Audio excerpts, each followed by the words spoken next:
Through much of history, Holland has been a significant power for others to contend with. They had sizable colonies and constructed great forts around their domains. And in the mid-1800s, they took a different approach to fortress design than the French or the Prussians. And remember, the Dutch had some specific security concerns which made most of the country rather susceptible to flooding, as most of it is below sea level. It was crisscrossed by a lot of waterways, so of course these needed to be defended as well. And what is better than a round fort sprouting cannons in all directions, as well as on ramparts below? Well, I suppose two of them on each side of a waterway for question. One of them we'll visit today, and in the middle of a serious restoration effort as well. Fort Honswijk, originally called Fort Willem II, is a fortress of the new Dutch Waterline, and it's located on a small island near Honswijk, and two other nearby forts in supporting. Two of these are tower constructions. In 1841, the construction of this one tower fortress began. The tower originally had 3 floors with an open battery on the roof. This prevented an enemy from advancing over the canals or over the dikes in an inundated area to the west. In 1848, the fort was ready. Yet already in 1880s, the fortress was substantially modified. The new arrival of the plunging torpedo shell and better and heavier cannons made the brick fortress vulnerable. The top floor that could be targeted from great distances was demolished, and on the east side of the tower, a counterscarp was built with earth. This renovation was finished in 1881. The fort was mobilized during First World War, and about 550 to 650 people could be housed on the fort. There were 34 guns lined up on the ramparts. There was also 10 machine guns and 14 portable mortars. In 1935, Fort Honswijk was used as a concentration camp for a short time. It was the first concentration camp in the Netherlands. It arose after the Netherlands had agreed with the Gestapo in Berlin at the beginning of January 1935 to begin exchanging informations about communist activities of certain persons. During the mobilization of 1939, Dutch soldiers were stationed here, but on May 14, 1940, Fort Honswijk was taken by the German army without a fight. During the war, for some reason, it is not recorded what the Germans used the fort for, but there is a specific rumor that persists that certain SS units used it as headquarters at some point. I'm still working on more information, but I find it strange that there seems to be a lid on anything about that era for now. After the Second World War, NSB members and the Three of Breda was imprisoned in Fort Honswijk. So for hundreds of years, the Dutch themselves have done anything they can to protect the waterways, including the castle we're going to have a look at now. That was started construction in 1841, but its history does not end there. It does not end with World War I either, or World War II. But it has a couple of interesting side notes. Of course, the Germans took it over because it controlled the waterways. So let's go have a look.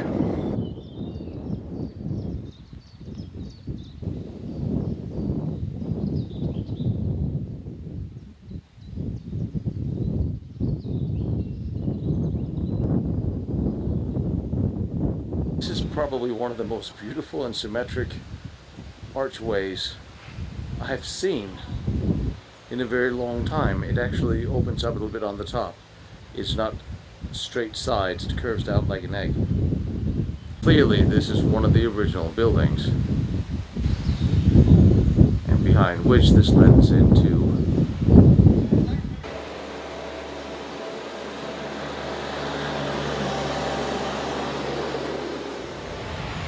now. There's a very serious restoration effort going on here, so things are being moved about a bit. Except, of course, the mortars that are right now housed in here. And what gorgeous, gorgeous mortars they are. Royal Artillery of Holland.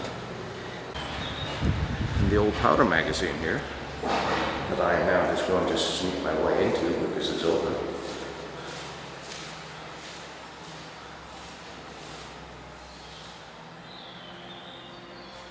Absolutely gorgeous. Obviously they're getting ready to do displays of some kind in here. That's good. They are restoring the old fort. They're actively working on the waterline here in Holland to clean up all this history, which is absolutely awesome. We can only applaud them for doing that.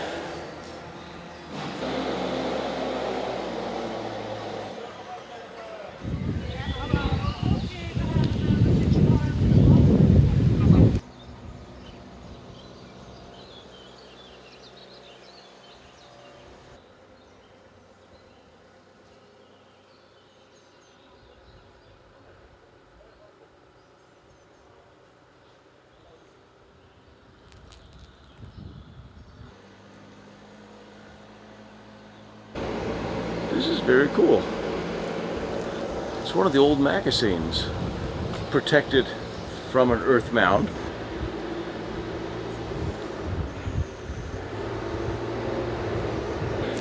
This was original 1841 construction because it's a beautiful building and it's very, very tall.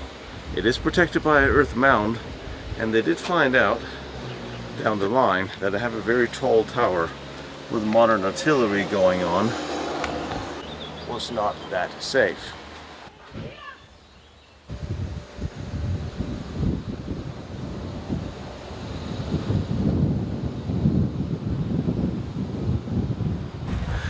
I spend a little time here now talking to one of the volunteers who's putting this fort together and firing the cannons every now and again. He's still in the Dutch Army. He's an officer and he knows what he's doing, and he knows why these forts are important. And this is just a great bunch of guys that are putting this together. Although they did get a little bit of money from UNESCO, I believe, and that's a good thing. But still, these are just, again, history being kept alive by an army of volunteers. And that is just awesome.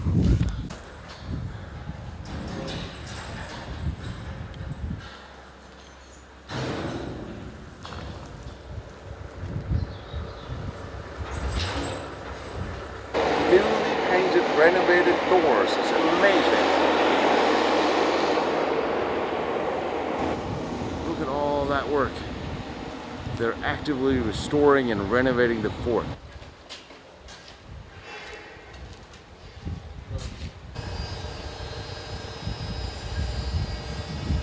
(1823).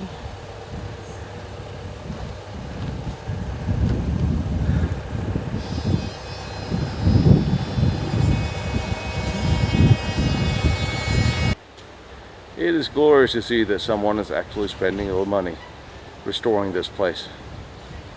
There's even a backhoe on the roof.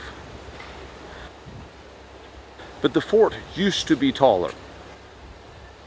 There used to be another floor or two here, except when the time of really heavy artillery started appearing, it became clear that they would just be sitting ducks for enemy long-range artillery, and they were taken down. And the fort was cut down somewhat. This is what it was all about. Protecting the waterways with the cannons from the fort.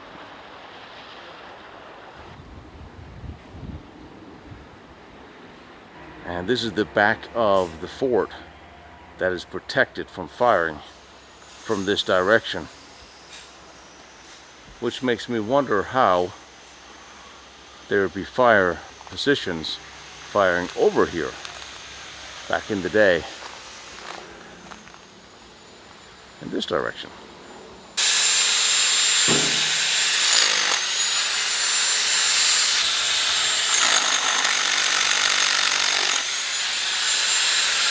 One of the things the Dutch knew and that they would do was when the Germans showed up in 1940, They would flood the marshes surrounding all of these forts and all these waterways, but not really fill it up with water.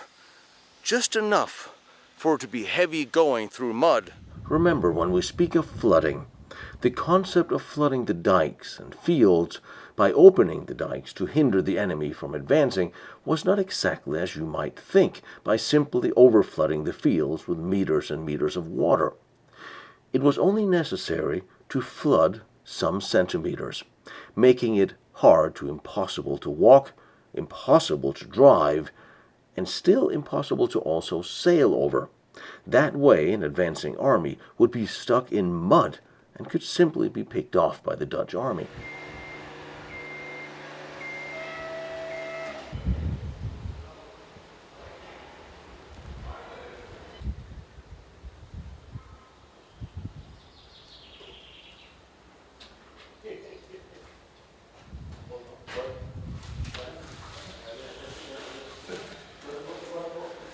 What an amazing place.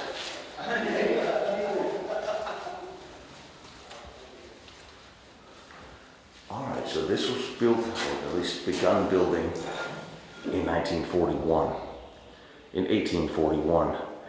And we already seen signs here of the inside fort in there, the outside here where the men, the gun crews would have been. You see the wash basins, not much have changed. As you walk through, and it's completely circular.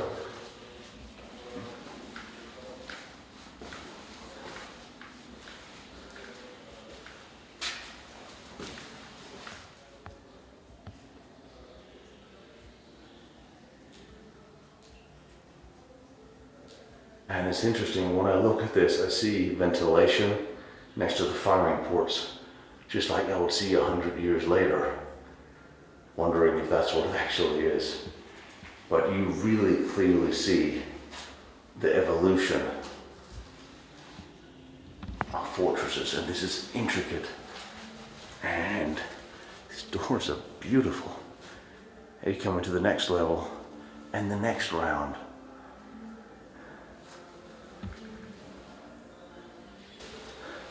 I am so glad they're restoring this. I wonder if this was not where the officers would be, receiving messages through that little hatch.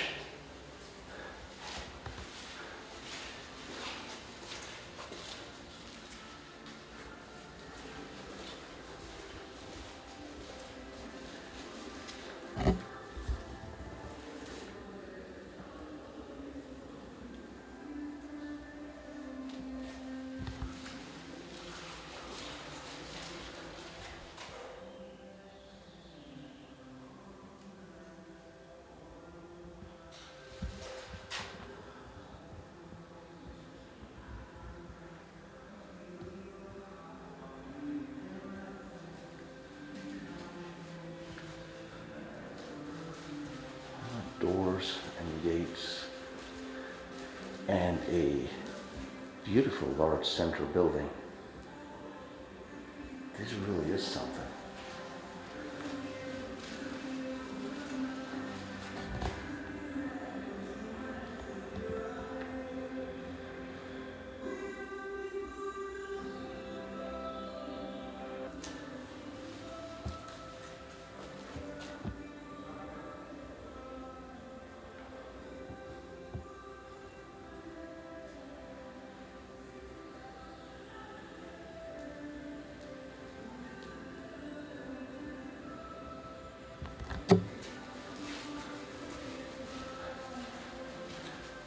This fort would really be able to house a lot of people.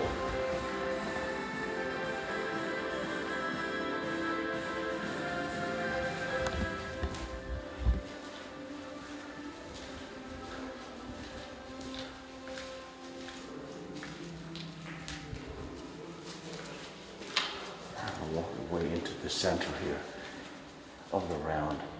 Oh, look at this room. This is gorgeous. What a gorgeous room.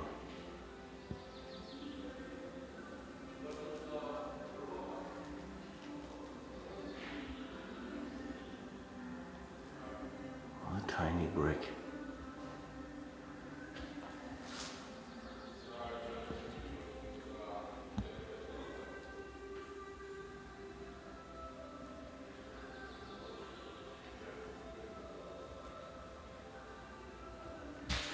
This is the very center of the fort. Don't know what the little platform is for. And of course, there's a well, there's a spring here. That looks like a well. Or it looks like there was a well here with running water for the fort.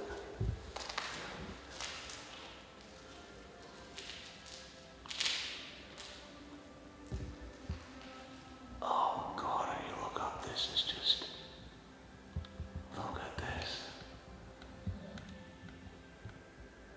That is the center round of the fort.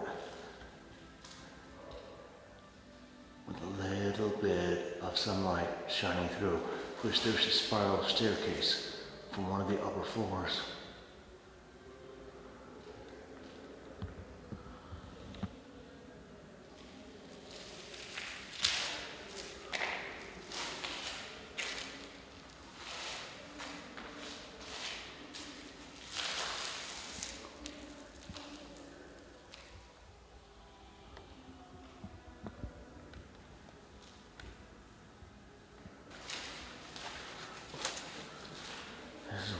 Beautiful places I've seen.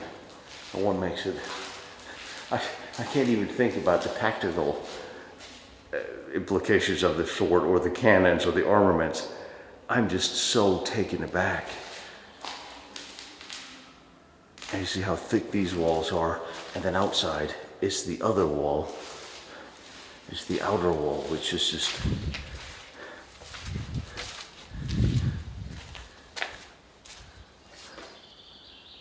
the arches out here, tying it together. Oh, there's a staircase. I'm simply just dying to get upstairs.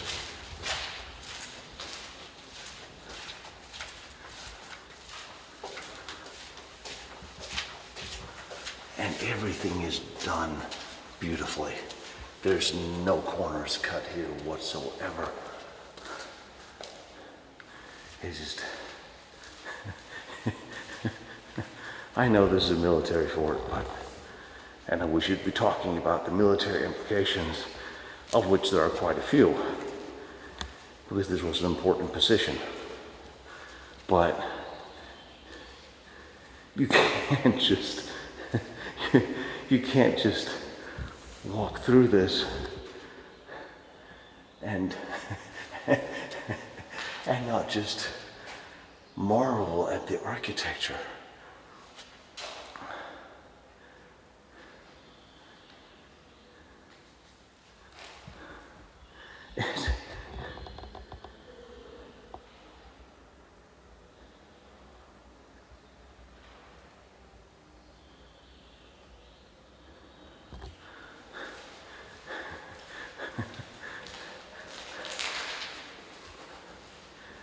Not to mention, if you had to fight your way into this, you would have to find your way in. Because not you can just run in, take a staircase, and run to the top. Oh no.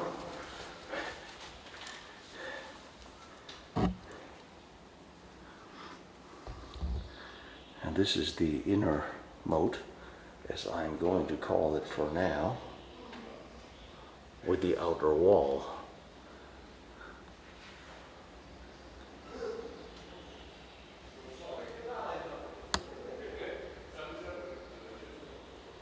And I am actually wearing my helmet that I brought with me because this is an active construction site, and I will follow the rules because this is a beautiful place.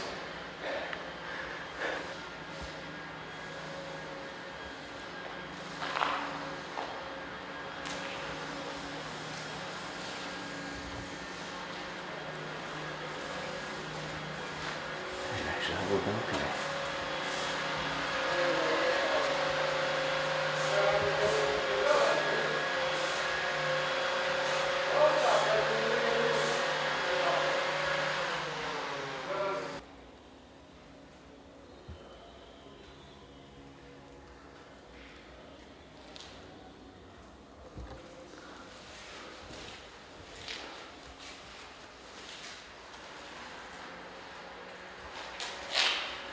And on the inside, the walls are about 1.5 meters thick.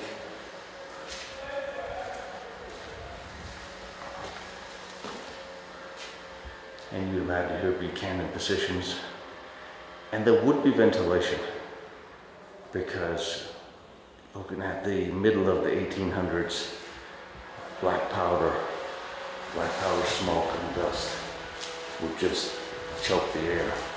So some sort of ventilation had definitely been installed and used here. And here you have small firing ports with little windows on the inside.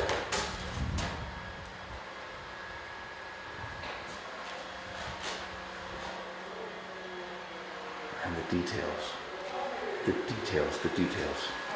This was not just like in 1940 you would stick up a bunker because you needed it because of military utilitarianism.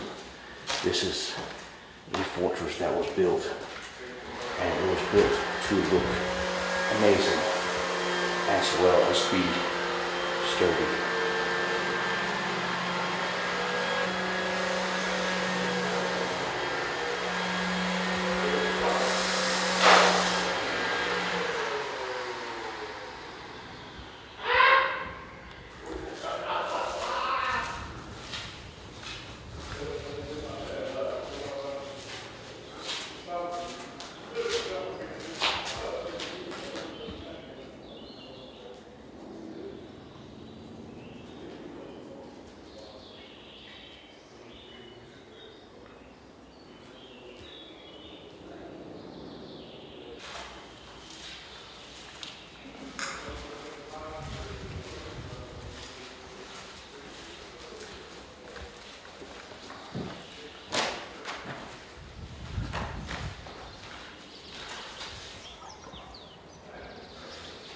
Now, the bars in front of the windows here, that's a whole different story.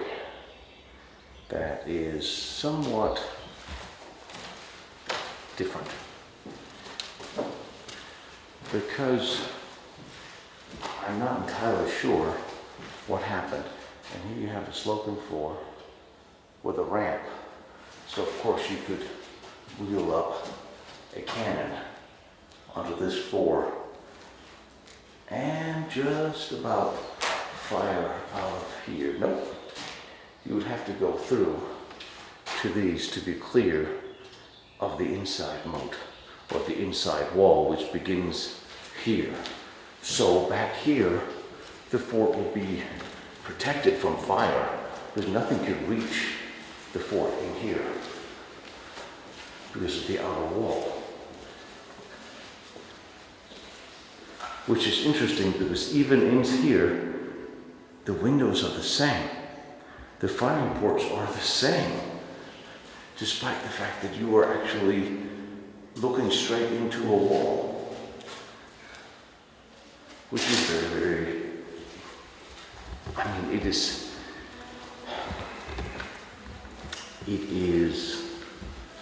overkill of design, you would call it today. I'm just saying it's aesthetically beautiful, and it is very, very well thought out. But you have these large cannon positions pointing straight into walls, or actually windows, as it is here.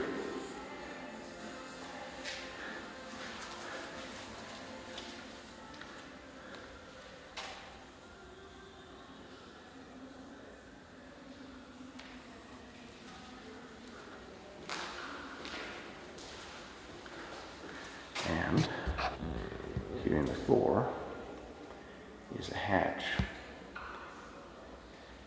And if I look at a hatch in the floor, I'm expecting it because they want to be able to haul the cannon barrels up. So above, I expect to see an anchor. And there's the ring. So you would anchor the chains and lift up the cannon barrels through these hatches. And there's a hatch in front of every room. And what makes this interesting is this is a hatch in front of a room that's pointing straight into a wall. That is exceptionally fascinating.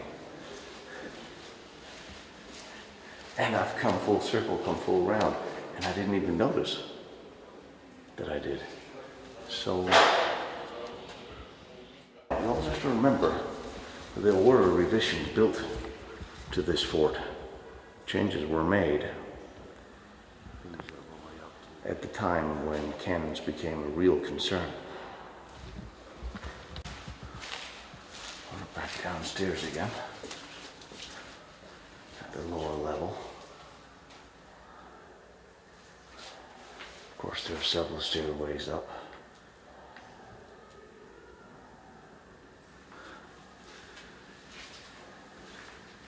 There's just something exceptionally beautiful about a circular building.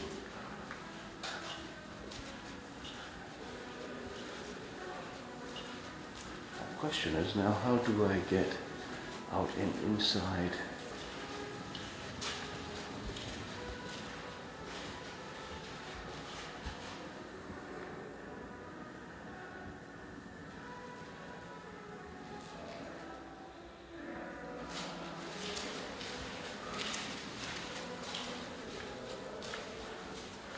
Where's the end of that? I gotta get out in the moat. I have to get out in the moat.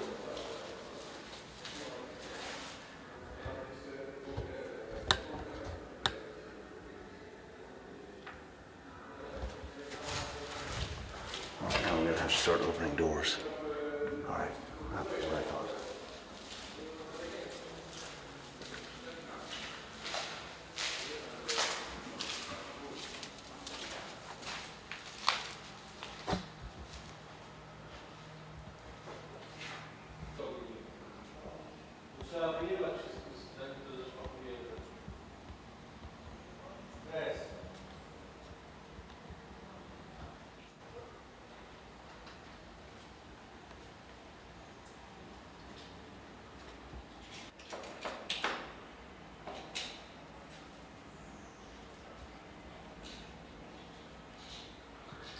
Now, this is when restoring a place like this, growing up with an archaeologist grandmother, is starting to pay off, because when I look at an open floor like this, wondering how many layers of floors that might have been, not knowing all the history, when you restore places like this, you really have to be careful, because you never know what is underneath it.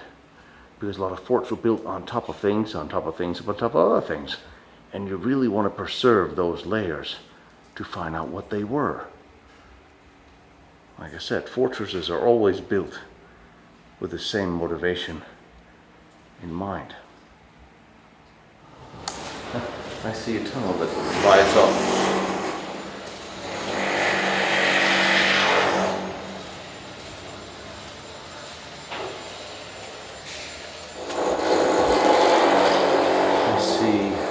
This is the outer wall.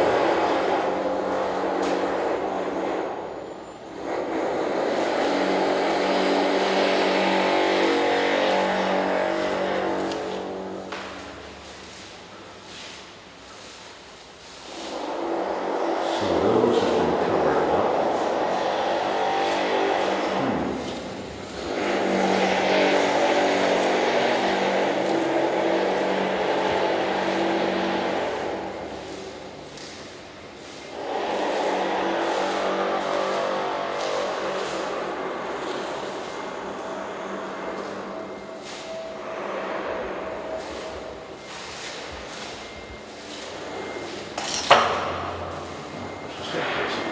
The staircase appears to be in very good shape and somewhat new. What is up the staircase, I wonder, as I talk to myself.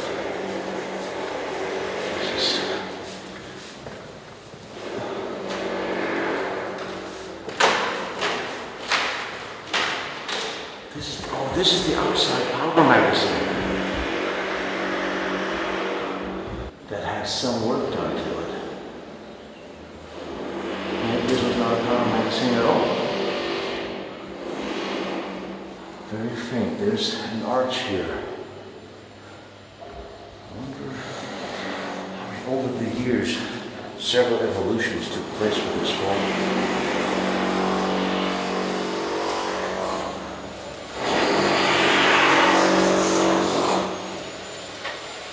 I am curious about what's going on.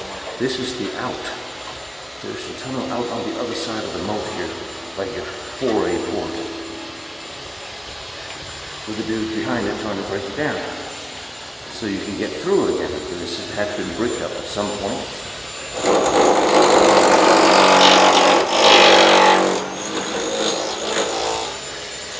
This is one I suggested looked very good.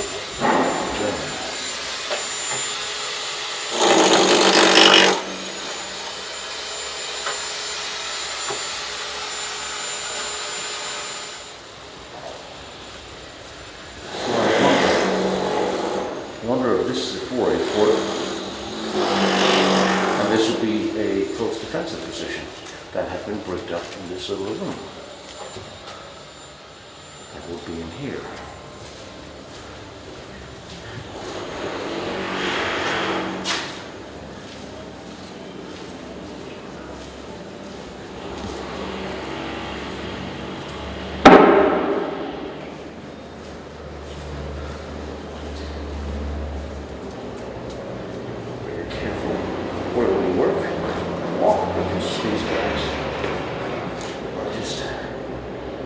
Great job restoring this, so we don't want to get in their way.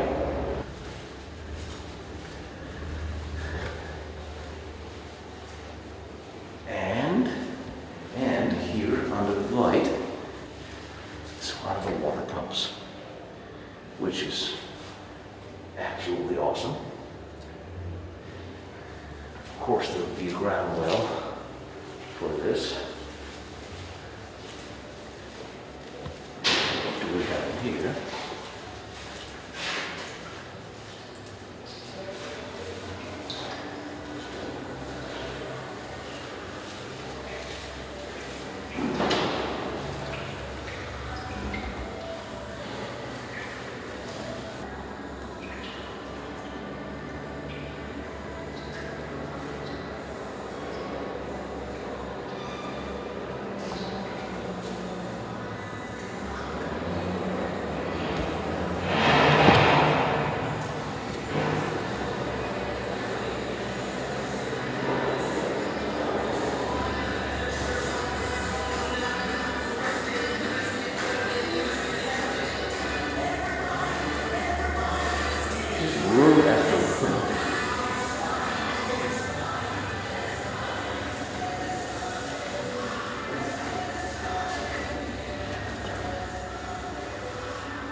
It really is amazing to see the restoration effort taking place here, and it's wonderful to see how much care is taken to the historical notes and notations on the walls.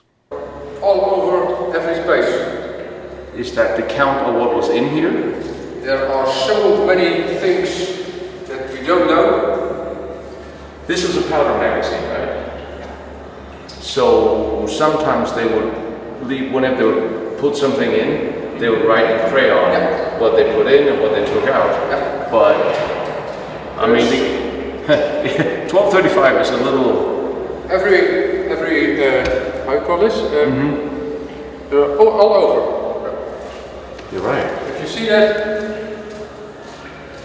Mr. Side, everywhere where this is, there's something under the painting. So somebody painted over these, and now you have to take off the paint very carefully, or at least leave it alone. This is art restoration. This is hard. Yeah.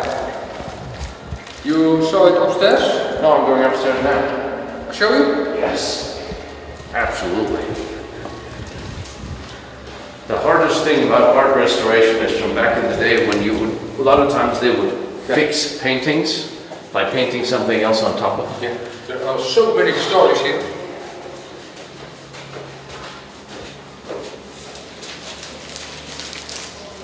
This is a prison.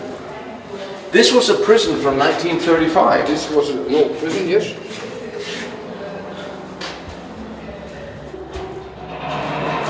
Is this all the original from the prison? Yes, was it. If you see the door, there are so many things on the door. Oh, yes.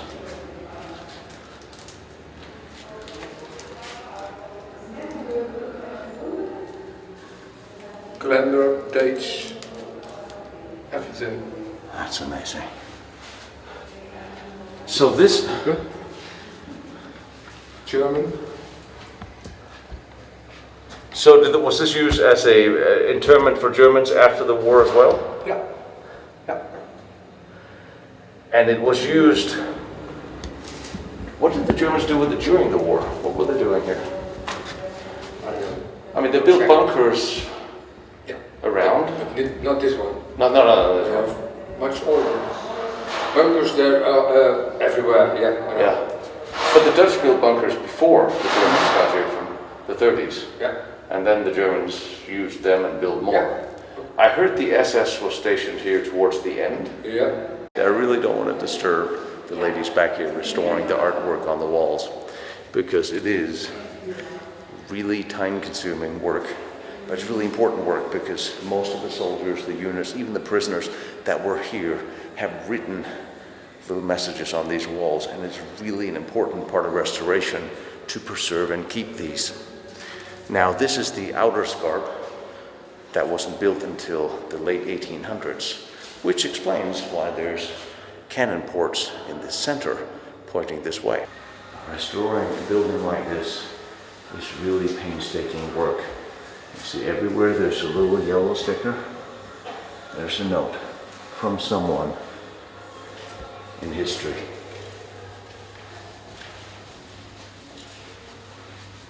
And here you have another firing position, I would imagine, at least once, because if you put a cannon here, now there's a staircase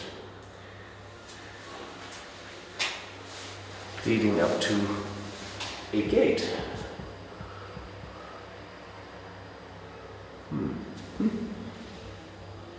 What leads out to the moat where it was. But here you clearly see the water here.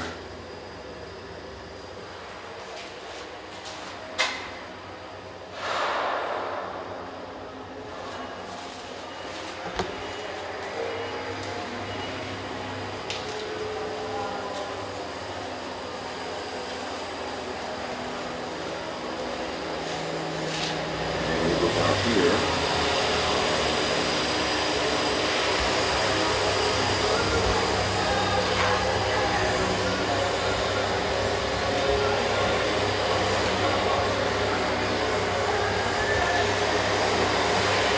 Outside of the firing positions that were here before this counter structure that I'm standing in was constructed.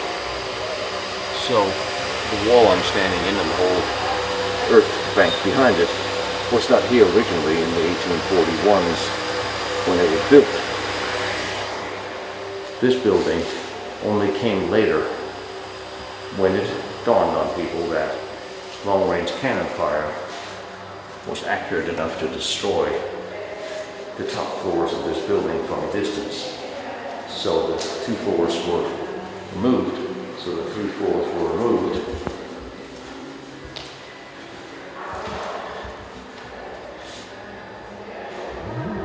It's interesting, it's not the first time I see a Disney film.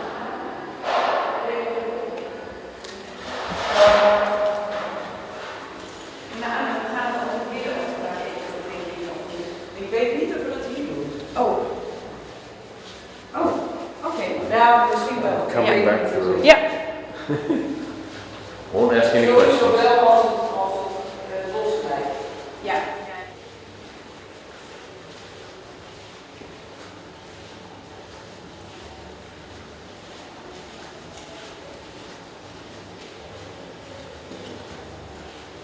Really see how we're following the counter Scarp all the way around. This is practically the back protection for the center for the main fort.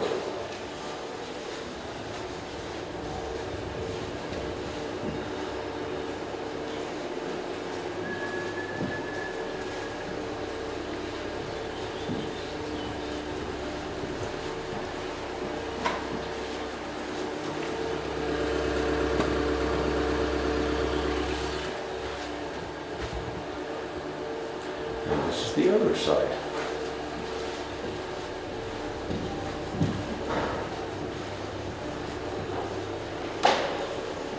I'm not going down there.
You spent the last many years restoring old forts here in Holland. Yes.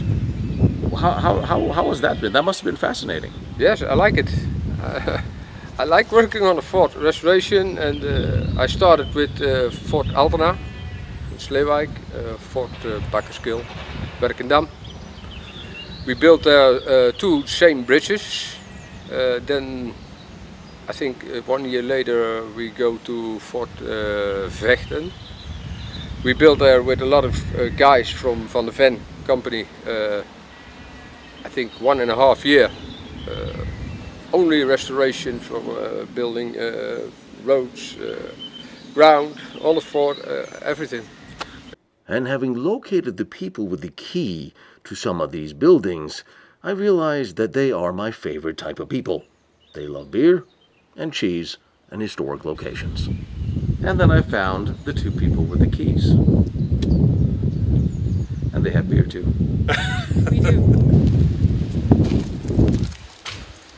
It really is cool when you call this your office. It is, right? Yeah.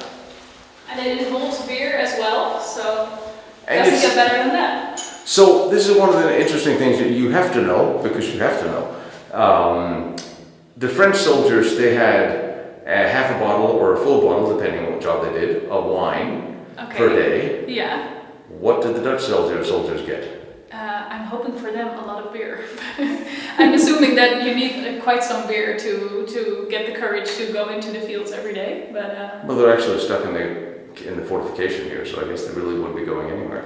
well, I'm thinking it must be a lot of fun with all the guys stuck in one fort, like a fraternity. But then After the war, there were some German and Dutch collaborators in prison here, and one of them drew that tree and put the names of his fellow around it. 3 of them were from this region, so they have to wipe it out for privacy reasons. And there's a Dutch text. Hier geneest men politieken en andere ongeneeslijke ziekten. In English it would be, here they try to make some people healthy in a politic way. I think I know what you mean on that. Yeah. So these are all Dutch. These were all Dutch people collaborating with the Germans during the war, and they were held up as prisoners here after the war. How many prisoners were here after the war? In the complete fortress, I think 100. But there were some Germans as well. There were 3 famous war criminals in the tower. And so the guys with the crosses, Henk Muller, Yes. and Willy Muller. Yeah. Any relation? They didn't make it. They died here. Yeah. That sounds very German. Yeah, it is. It does. This was the shower room. It was the shower room for the soldiers before. This magazine is built in 1870. Mm-hmm. The fortress is from 1840. Yeah. And they made grenades, brisant grenades over here. That's why this is messing and not steel. That's right. Because it doesn't spark. And you can see all those windows. Behind those windows were the lights, gas, oil. Yes. The lights were on the outside shining in. Yeah. Because they couldn't have any light in here because it would set off. Yeah. I can show you how it worked.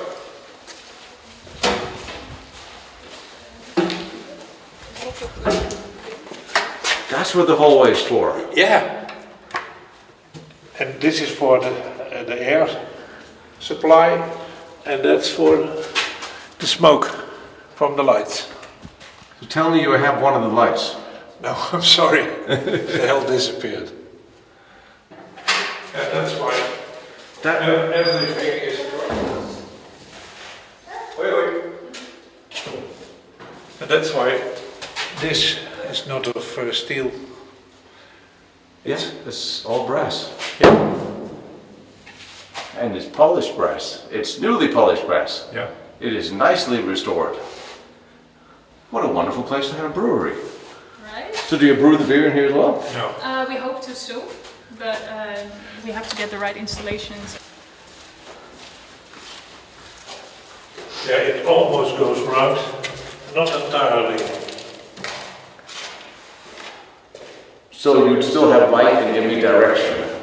Yeah. Oh, it actually does almost circle. So does it circle on the back as well? It does. Yeah. Until that wall over there, and you can't go further than there. Yeah. And then you just put all the lights in here. Yeah. And here's okay, this is new writing. So you actually rented a part of this old fort? Yeah.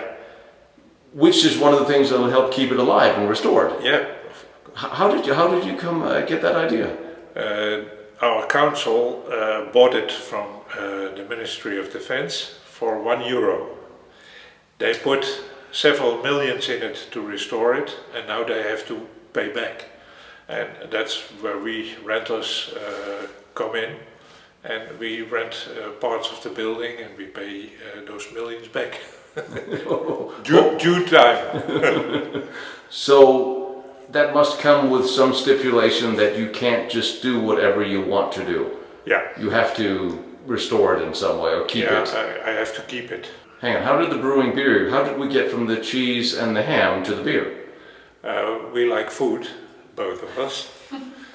And we don't only like beers, but we like cheeses and meat as well. You're gonna make the cheese and the meat too? Yeah. You're gonna make cheese and beer? Yeah. This is the entrance building. This was the original entrance. Yeah. Where you now have your office, which I absolutely love. So originally you would come in here straight to the powder room, and there would be no defenses. Were there ever a defensive position here, defending the gate? The main event was the tower. The tower, yeah. And here we have a caisson. Nope, we have a horse carriage.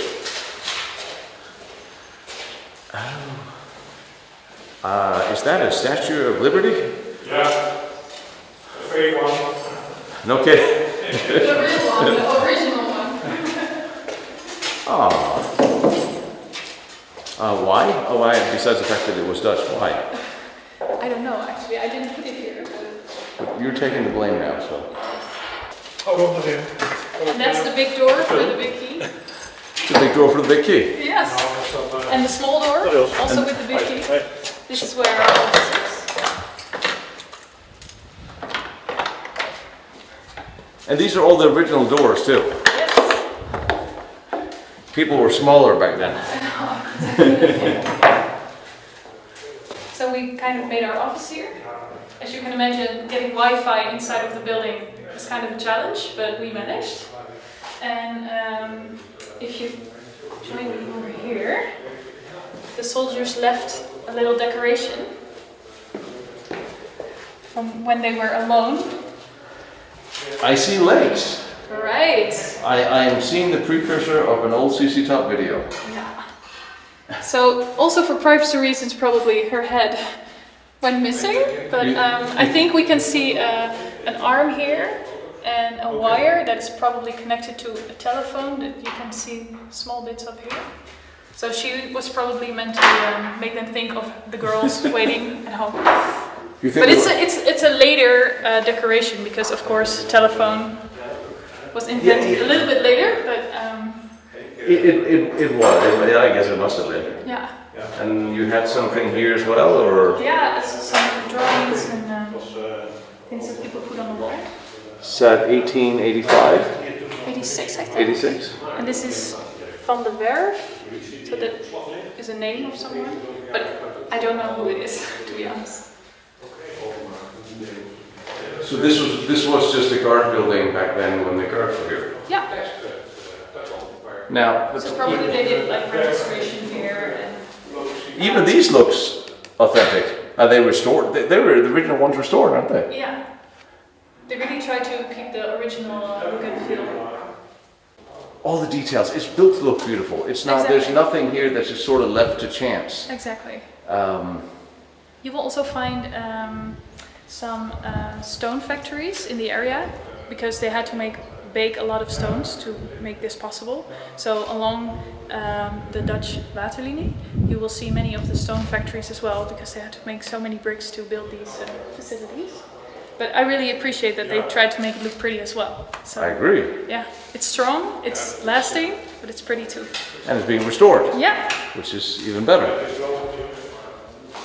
Outstanding.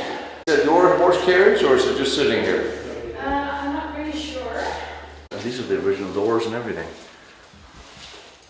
The powder room, it had a very thin cork layer on the floor, just to prevent sparks from the soldier boots. Yeah. So they wouldn't make them wear clogs. They would actually. No, some powder rooms back in the day they would actually make them wear clogs. Would be great for the Dutch story, but. This was a prison cell as well, and the one who was kept away here made his own calendar on the door.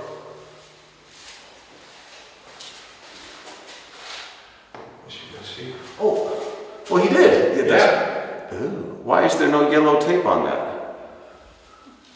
It should be protected. And they will protect it. Well, it is, yeah.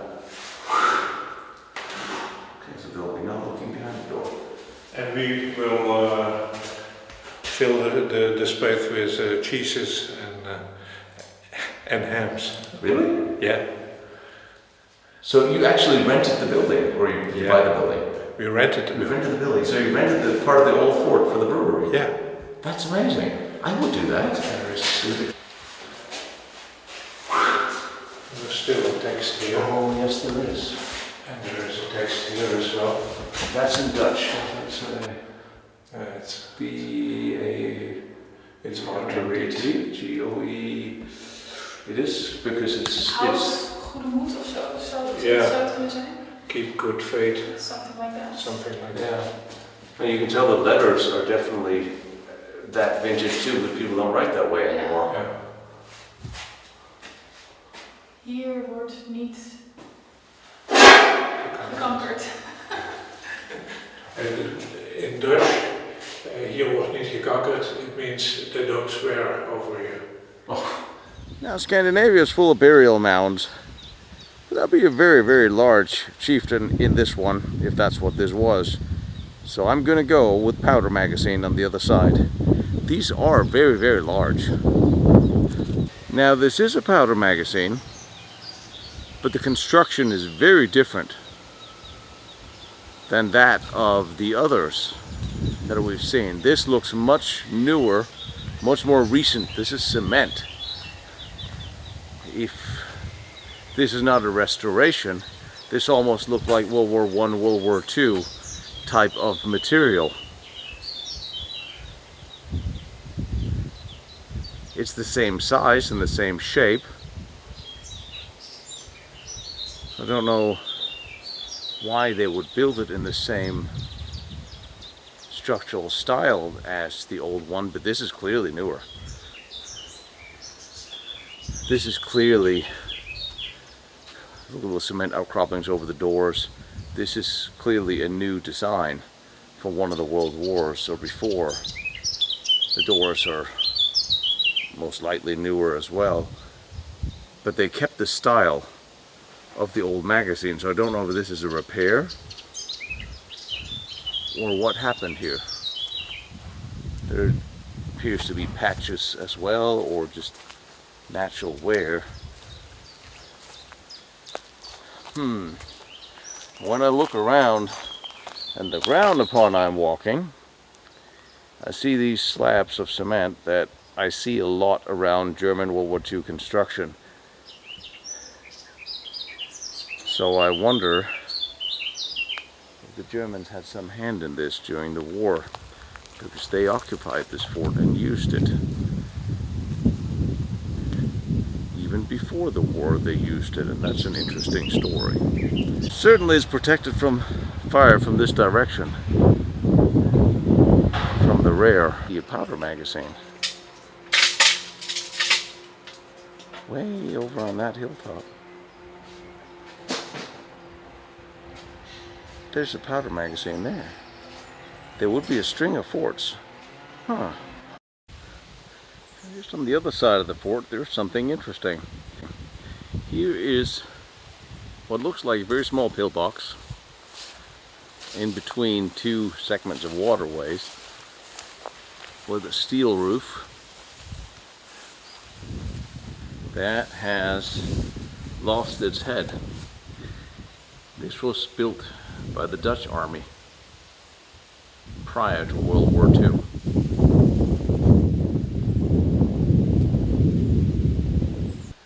And it does have a few holes in it, and there was a little bit of fighting going on here when the Germans arrived. They blew the top off the fort. What I do like about this is the arched windows and doorways, despite the fact that this was built almost 100 years after the other fort.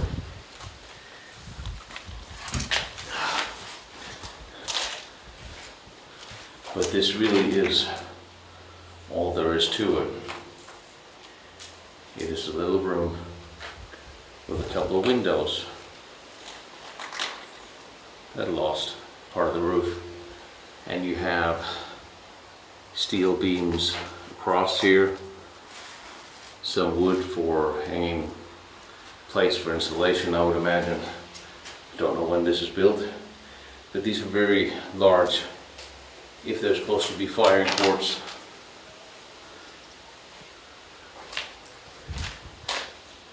And it's not that thick. It's in the arches. And they built this little box. Until 2012, the fort was used by the military defense. From September 2016, the municipality of Holland bought the monumental fort for €1 for restoration. The province of Utrecht would provide approximately €800,000, and Holland was willing to invest a maximum of €500,000. On 19 April 2018, the restoration of the gatehouse was complete. The building was built in 1878 and is unique even for the Netherlands. After the restoration, the rooms in the buildings are rented out as office space, and about this time they should be ready to do so. And the nice people in the brewery are open for business. And honestly, the beer is pretty good. They did give me some. And who would not want to have beer and cheese at a historic fort like this?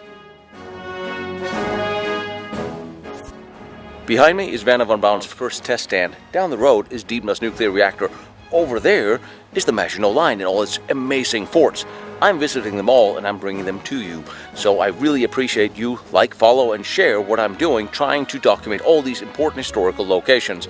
And if you feel like you want to watch more pictures or documents that are used for these, go to lostbattlefields.com. And if you feel like helping me out with my travels, because gasoline and travel and airfare is expensive, my PayPal is there, protectionserviceint.com. You are more than welcome, but you don't have to.